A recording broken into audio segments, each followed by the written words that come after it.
जय श्री कृष्णा दोस्तों। Hydrogen and its compound नाम का जो एक छोटा सा चैप्टर है उसके लिए मैं एक ऑडियो बुक आपको दे रहा हूँ। सबसे पहले हाइड्रोजन एंड इट्स कंपाउंड्स में हम देखते हैं कि हाइड्रोजन और हेलोजेंस एक दूसरे से रिजेंबलेंस शो करते हैं। हाइड्रोजन और एल्कली मेटल्स एक दूसरे से रिजेंबलेंस शो करते हैं। तो मैं सबसे पहले बात करूँगा resemblance of hydrogen with alkali metals की। Number 1, electronic configuration. आप सभी जानते हैं कि हाइड्रोजन और एल्कली मेटल दोनों के वैलेंस शेल में एक इलेक्ट्रॉन ही होता है, तो NS1 is the general configuration. Number 2 is electro positive character.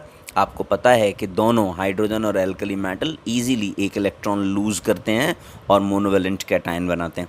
Number 3 valency. हम सभी जानते हैं दोनों के लिए ही वैलेंसी एक होती है। नंबर 4 ऑक्सीडेशन स्टेट, दोनों का ही ऑक्सीडेशन स्टेट +1 होता है। Number 5 affinity for non metals. चूंकि दोनों इलेक्ट्रोपॉजिटिव हैं तो स्वाभाविक बात है कि नॉन मेटल्स के साथ रिएक्शन तेज़ी से करते हैं। और number 6 the most important point that is reducing nature, both are good reducing agents. Now there are some difference between hydrogen and alkali metal. What are they? Number 1, hydrogen is a non-metal while alkali metals are typical metals. Number 2, ionization energy of hydrogen is more than the ionization energy of alkali metal. Number 3, the atomicity of hydrogen is 2 while the atomicity of alkali metal is 1. Number 4, oxides of hydrogen are neutral while that of alkali metals are basic. Number 5, compound of hydrogen are mainly covalent while of alkali metals are basic. Now the resemblance of hydrogen with halogen. Number 1, non-metallic character. We all know that hydrogen is a non-metal and halogens are also non-metal. Electronic configuration. Number 2, both require one electron to attain the nearest noble gas configuration. Number 3, diatomic nature. Both are diatomic in nature. H2, F2, Cl2, Br2, I2. Number 4, electronegative nature. So we all know that both can attain one electron to form monovalent anion. In case of hydrogen it is known as hydride, while in case of halogen it is known as halide. Ionization energy, both have high ionization energy. Number 6, similar covalent compound and mutual replacement. ये एक जैसे covalent compound बनाते हैं और hydrogen और halogen एक दूसरे को ईजिली रिप्लेस कर सकते हैं। Now what are the difference between hydrogen and halogen? Number 1, hydrogen is less electronegative than halogen. Number 2, oxide of hydrogen is neutral while oxide of halogen are acidic. Number 3, halogen have lone pair while hydrogen does not have. Hydrogen can be prepared by 3 main sources. Number 1 water, number 2 acid and number 3 alkalis. तो हम देखेंगे कि hydrogen को हम water से कैसे form करते हैं। तो आप सभी जानते हो कि some of the metal when react with water produce hydrogen. तो not always with cold water, they can react with hot water और steam also. By the action of water with ionic hydrides. अगर मैं किसी ionic hydride की reaction, मतलब S block elements के hydride की reaction अगर मैं वाटर से कराता हूँ तो they will give us hydrogen and that hydrogen is pure hydrogen. CaH2 calcium hydride is also known as hydrolith. अगर मैं मीथेन की रिएक्शन स्टीम से कराता हूँ तब भी मुझे कार्बन मोनोऑक्साइड और हाइड्रोजन मिलता है. अगर मैं एसिडिफाइड वाटर का इलेक्ट्रोलिसिस करता हूँ तब भी मुझको हाइड्रोजन कैथोड पर मिलता है. अब हम देखते हैं कि एसिड से हम कैसे हाइड्रोजन को प्रिपेयर कर सकते हैं. तो ये जो केस है, ये जो कॉन्सेप्ट है, ये हम बचपन से पढ़ते आ रहे हैं. 9th और 10th क्लास में हमने पढ़ा था metals and non metals.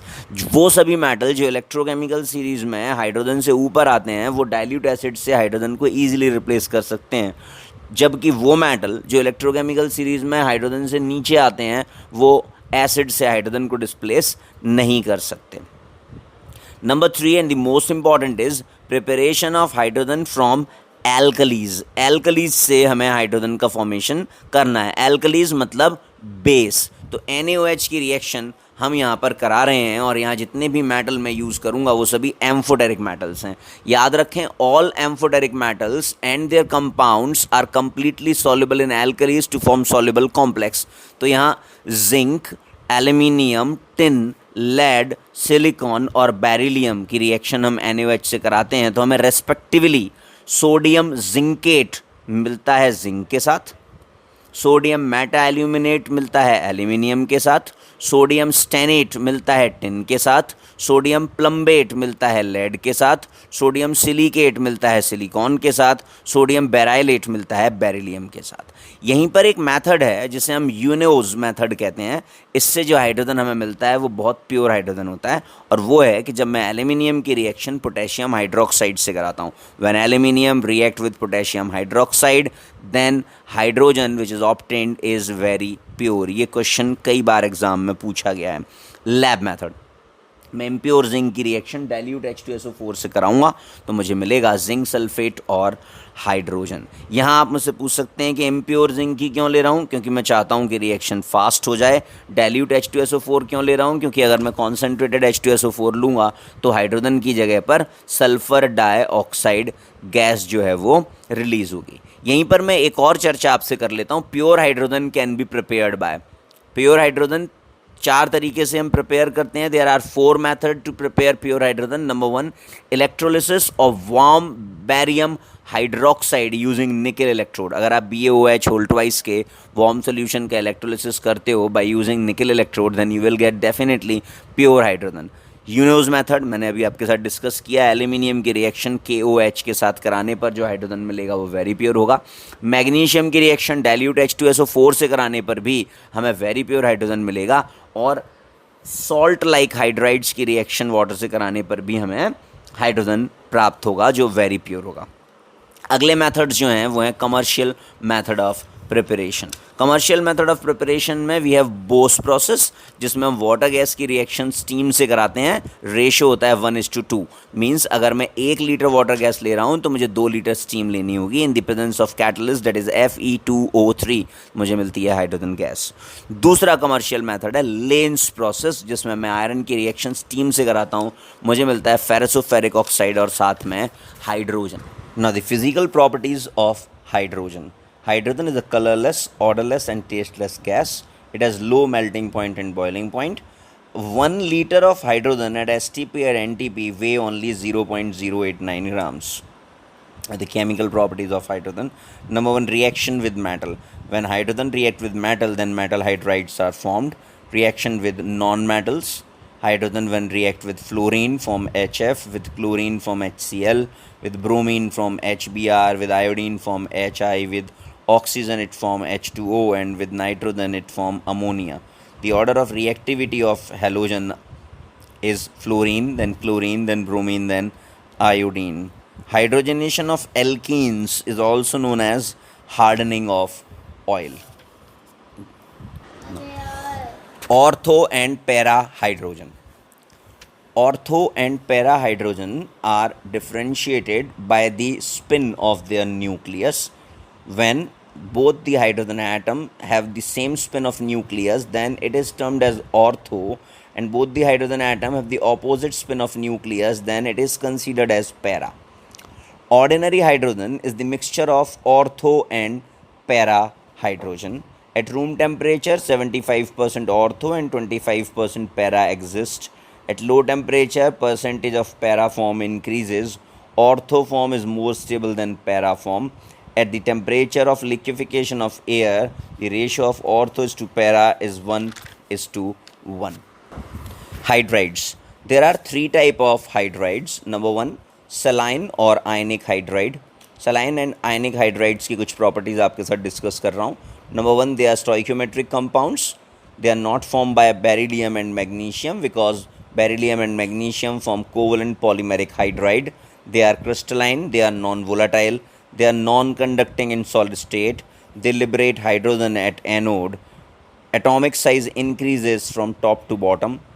Lattice energy, stability, melting point, boiling point decreases from top to bottom, and they form complex hydride which are good reducing agent. एक बात याद रखना है बच्चों कि जितने भी सलाइन और आयनिक हाइड्राइड्स हैं, टॉप टू बॉटम मूव करने पर केवल साइज ही इंक्रीज होगा, बाकी किसी भी प्रॉपर्टी की बात करेगा तो टॉप टू बॉटम मूव करने पर वो डिक्रीज ही होगी.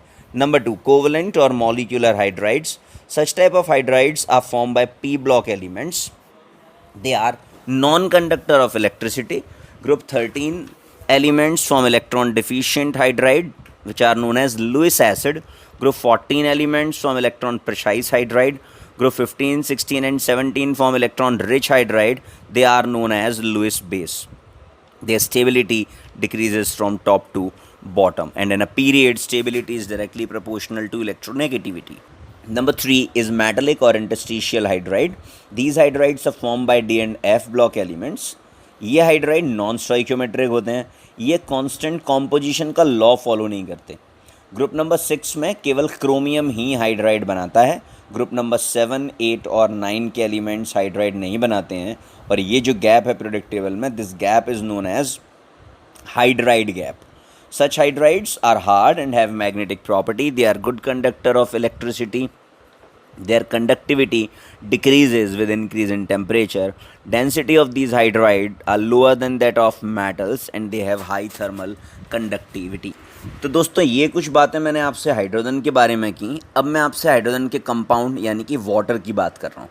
तो वाटर के लिए हम सबसे पहले वाटर के टेस्ट की बात कर लें कि वाटर को किस तरीके से टेस्ट किया जाता है.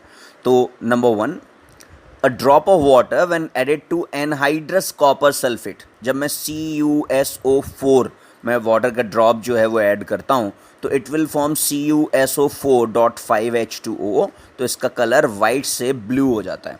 नंबर 2, जब मैं वाटर की रिएक्शन कैल्शियम कार्बाइड से कराता हूँ तो ये एसिटिलीन का फॉर्मेशन करता है. इसी प्रकार से हैवी वाटर के लिए बात कर लूँ. हैवी वाटर कलरलेस होता है, ऑर्डरलेस होता है, टेस्टलेस होता है, और इसके सभी फिजिकल कांस्टेंट्स जो हैं वो नॉर्मल वाटर यानी कि H2O से ज़्यादा होते हैं. वाटर एक कलरलेस, ऑर्डरलेस और टेस्टलेस लिक्विड है. डेफिनेटली 273 केल्विन पर water is in equilibrium with ice and vapour. This point is known as triple point. Water के बारे में आपको बताऊं कि ये acid, base, reducing agent, oxidising agent, ligand, इन सभी के तरह बिहेव करता है. Now we are talking about the cause of hardness in water. The hardness in water is because of the presence of bicarbonates, chlorides, sulfates of calcium and magnesium. Hardness in water is of two types, that is temporary hardness and permanent hardness. Temporary hardness is because of the presence of bicarbonates of calcium and magnesium, while permanent hardness is due to the presence of chlorides and sulfates of calcium and magnesium. Now, अब हम temporary hardness और permanent hardness को remove करने के तरीक़ों की बात कर रहे हैं. तो हम सबसे पहले बात करेंगे रिमूवल ऑफ टेम्परेरी हार्डनेस. तो number 1, by boiling.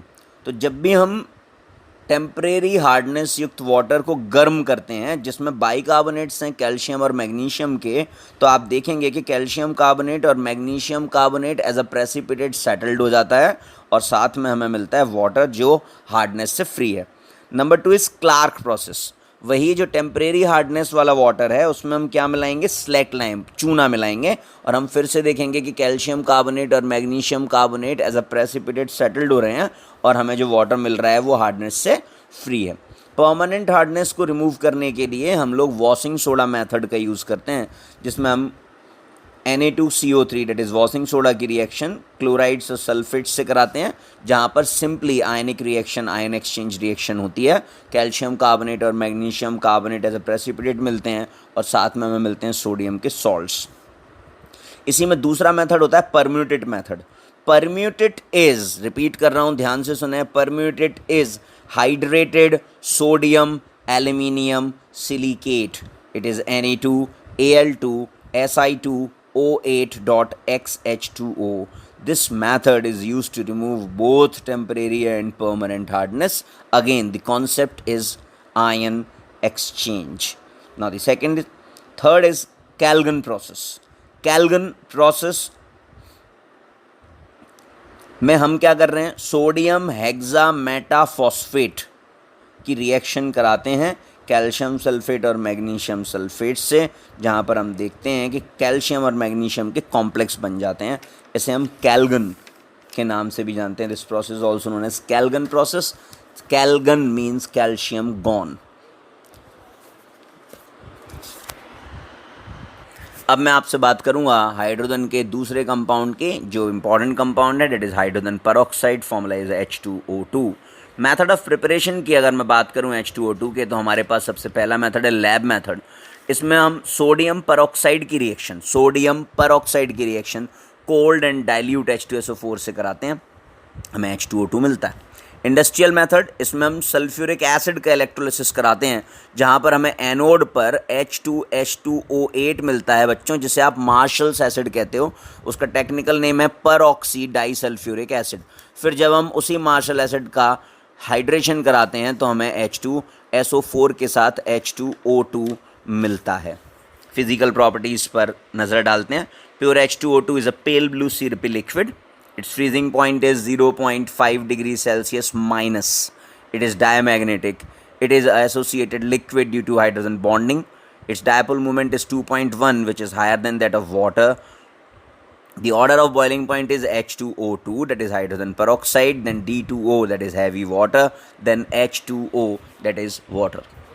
Chemical properties की अगर मैं आपसे बात करूं तो H2O2 reducing agent, oxidising agent दोनों की तरह बिहेव करता है, और ये डिस्प्रपोर्शनेट भी होता है।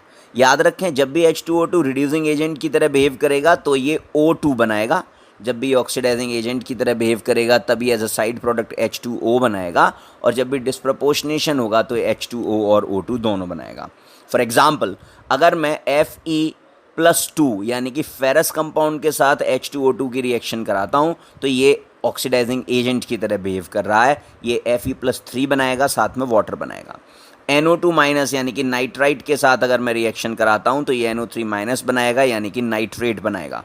सल्फाइड के साथ अगर मैं रिएक्शन कराता हूँ तो ये SO4- बनाएगा, यानी कि सल्फेट बनाएगा। ये रिएक्शन इंपॉर्टेंट भी है, पूछा जाता है कि H2O2 का यूज़ हम लोग ओल्ड लेड पेंटिंग के कलर्स को रिस्टोर करने में करते हैं, क्योंकि लेड पेंटिंग्स में कुछ समय के बाद लेड एटमॉस्फेरिक H2S के साथ रिएक्शन कर कर लेड सल्फाइड बनाता है PbS, which is black in colour. तो जब हम H2O2 के साथ उसकी रिएक्शन कराते हैं तब वो PbS कन्वर्ट होता है PbSO4 में, which is white in colour. जब मैं H2O2 की रिएक्शन ओजोन से कराता हूँ तो ऑक्सीजन बनता है, Ag2O से कराऊंगा तो सिल्वर बनेगा, आयोडीन से कराऊंगा तो I- बनेगा। पर मैग्नेट से अगर मैं कराता हूं तो Mn+2 बनता है एसिडिक मीडियम में, Mn+4 बनता है एल्कलाइन मीडियम में। Hydrogen peroxide is a bleaching agent, it is used in hair dyeing, it is an antiseptic. H2O2 plus N2H4, इसको हम रॉकेट प्रोपेलेंट के फॉर्म में यूज़ करते हैं। N2H4 is NH2 hydrogen. It is used for restoring the colors of old lead paintings. याद रखें 30% H2O2 को हम पर हाइड्रॉल कहते हैं, और ये हाइड्रोजन एंड इट्स कंपाउंड का अंत है।